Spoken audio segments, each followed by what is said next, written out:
Hello guys, so Lolo, this is for Virgo. Virgo, welcome dito sa aking channel, Kapalaran 888. Welcome guys. Alamin natin kung anong messages, vibration, gabay, energy para sa lahat ng Virgo. This is weekly tarot reading.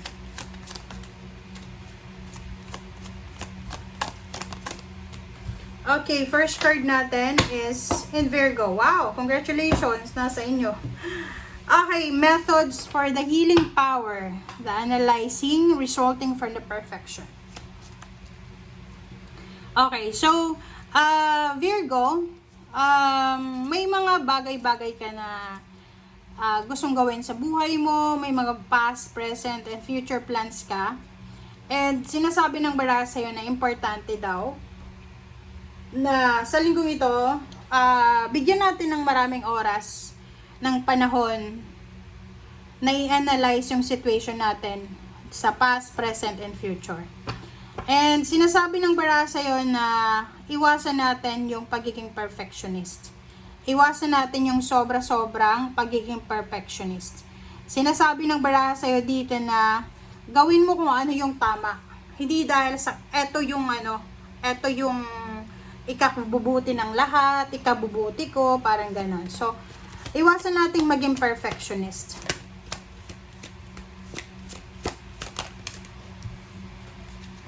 Lessons and blessings. Oh, lumabas na naman to. Lumabas na yan sa sa, anong tawag dyan? Sa monthly. Okay. Lessons and blessings. So, sa baraha mo na yan, sinasabi na maraming lessons, blessings ka, na, kumbaga, may leksyon. Yung past mo, marami kang nakuha doon na leksyon sa buhay, sa present, and also blessings. Hindi lang puro lessons, hindi lang puro problema, diba?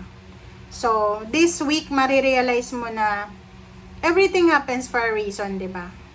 Everyday na nangyayari sa buhay mo, may rason kung bakit nangyari. Meron yung mga take-home lessons, diba? May mga blessings din. So, like, ganito yon.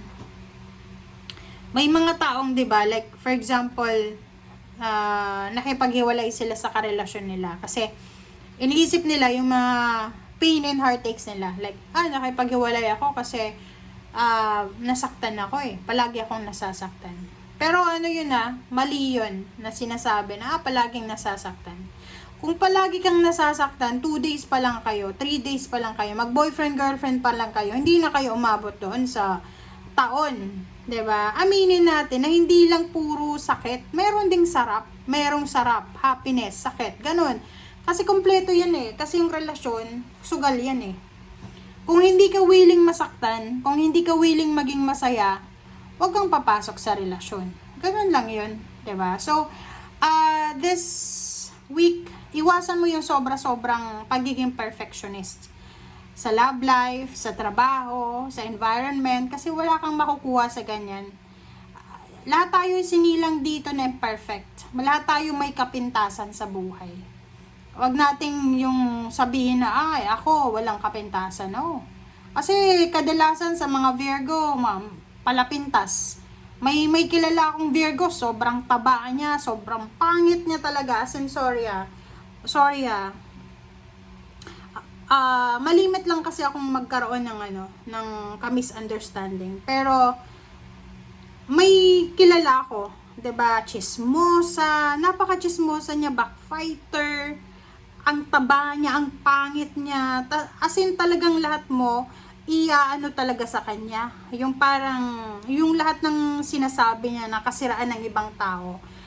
Makikita mo na sinasalamin niya lang yung sarili niya. Yung Virgo na to is ma-pride siya. So, pag sinabihan mo siya na, alam mo, mali yan. Mali yung sinasabi mo, mali yung mag-judge tayo sa appearance, mag-body shame, ganyan. Kasi ikaw mismo, mataba ka rin. Ikaw mismo, maitim ka, pango ka, pangit ka, wala kang trabaho. 'Di ba? So, yung pinipintasan mo is, may pera siya, may trabaho siya, masaya yung pamilya niya, 'di ba? So, parang, sinabihan namin ng ganun, ang taong yun. Pero, instead na gawin niya yon as lesson, like makinig siya, wala, ginawa niya, tinik niya yon personally, then parang reverse psychology, diba? So, yun, mahilig din mag-reverse psychology yung mga ganyan. Wait lang, guys.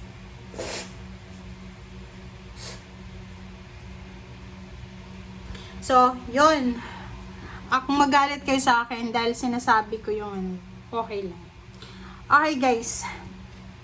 Kasi alam nyo, guys, bago tayo mamintas ng kapwa natin, tingnan muna natin ang sarili natin. Kasi mahirap yun. Mahirap yung palapintas ka, pero nasa iyo ang lahat.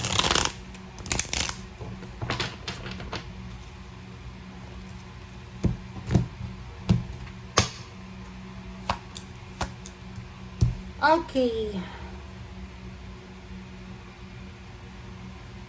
Future ito, guys. So, sinasabi ng bara sa'yo dito na this is your future love life.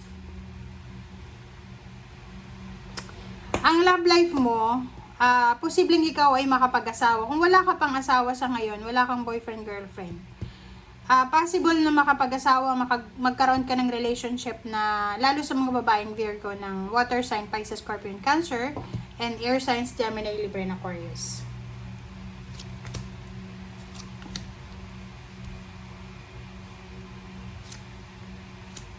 Okay. Sinasabi ng bara sa'yo dito, Virgo, na kung masaya ka daw, pag masaya yung pakiramdam mo, mag-iingat ka sa pag-share ng emotion mo. Kasi pwede kang i-take advantage ng mga tao. Kasi alam nila, etong Virgo na to masaya to eh. So, ibig sabihin, masaya ka ngayon, pwede kang i-take advantage ng mga tao na hiraman ng pera, hinga ng tulong, ganun. So, you need to be careful.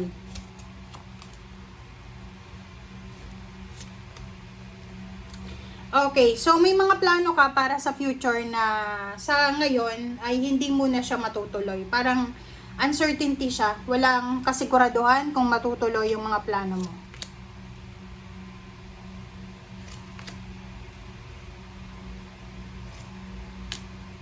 Okay, the Star, King of Pentacles and Ace. So nakikita ko sa iyo dito, sinasabi ng bara, sa ngayon siguro hindi pa muna siya matutuloy. Okay, so kung hindi pang matutuloy yung mga plano mo, magpahinga ka muna. Okay, take a rest.